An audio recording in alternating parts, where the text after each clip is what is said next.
Summer leave விட்டாச்சு. நாங்கள் எல்லாருமே ஊருக்கு வந்துட்டோம். பார்த்தீங்கன்னா விடிய காலையில் இது ஒரு 7 மணி இருக்கும்னு நினைக்கிறேன். எல்லாருமே பார்த்தீங்கன்னா வீட்டில் அம்மாவும் அப்பாவும் அதிரசம் போடுறதுக்கு வந்துட்டாங்க.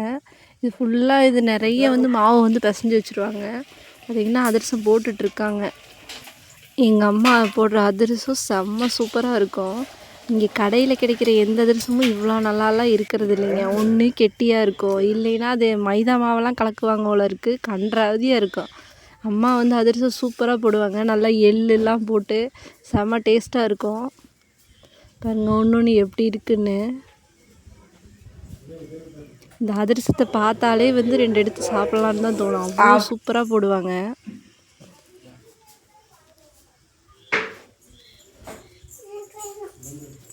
நாலு பேர்த்தையும் போட்டி போட்டுட்டு காலையிலேயே அதிரசத்துக்கு வந்து எடுத்துகிட்டு போயிட்டு இருந்தாளுங்க.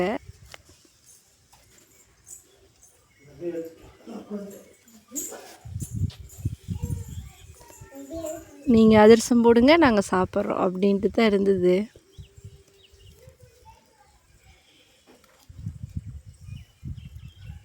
அப்புறம் பெரியம்மா தோட்டத்துக்கு போனப்போ இது எடுத்தது.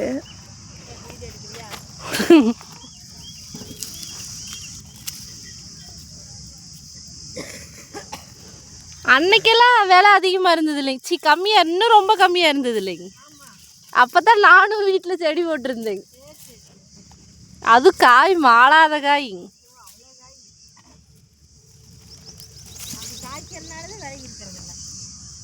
எப்பயுமே விவசாயத்தோட நிலைமை இதுதாங்க. இங்கே பாருங்கள், தக்காளி ஃபுல்லாக பழுத்து வீணாக போய் கிடக்கு.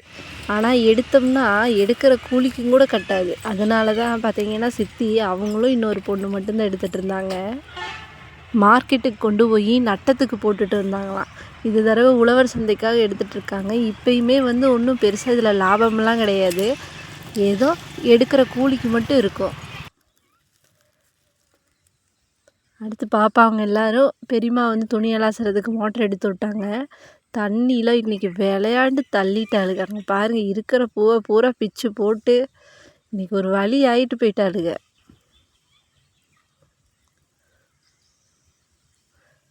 இன்றைக்கி இந்த 3 பேர் தான் இருக்காளுங்க. ஒரு சின்ன குட்டி மட்டும் மிஸ்ஸு. அவள் மொட்டை அடிக்கிறதுக்கு பழனி அவங்க அம்மா தூக்கிட்டு போயிட்டா. பாப்பாவங்க எல்லோரும் விளையாண்டுட்டு இருந்தாங்க. நல்ல செடியில் கலர் பாருங்கள், இந்த ரோஸோட கலர் அவ்வளோ சூப்பராக இருந்தது. கரெக்டாக நல்ல வெயில், அதனால கலர் இப்படி இருக்குது. நிழலில் பார்க்குறப்ப பார்த்தீங்கன்னா அவ்வளோ செம்மையாக இருந்தது. பாப்பா எல்லாருமே தண்ணீரை நீ தலை குளிச்சுக்கடா. நீ 10 தடவை வேணாலும் தலை குளிக்கலாம்.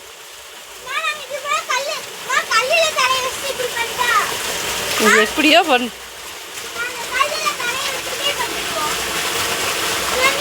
என்ன கல்லுக்கடியில் பூரான் இருக்கும், தலைக்குள்ள வச்சுட்டா எனக்கு தெரியாது.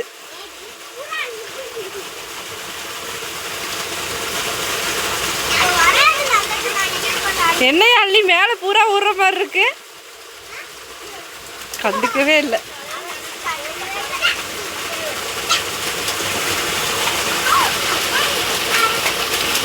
எல்லாம் தண்ணியில் ஆடி முடித்து எல்லாம் வீட்டுக்கு வந்தாச்சு. கொய்யாப்பழத்தை அறுத்தாங்க. பாருங்களேன், கலர் எவ்வளோ செம்மையாக இருக்குன்னு.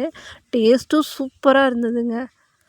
இந்த வீடியோ அவ்வளோதான். உங்களுக்கு பிடிச்சிருக்கு அப்படின்னா கண்டிப்பாக நம்ம வீடியோவுக்கு சப்போர்ட் பண்ணுங்கள். எல்லா வீடியோவும் போய் பாருங்கள்.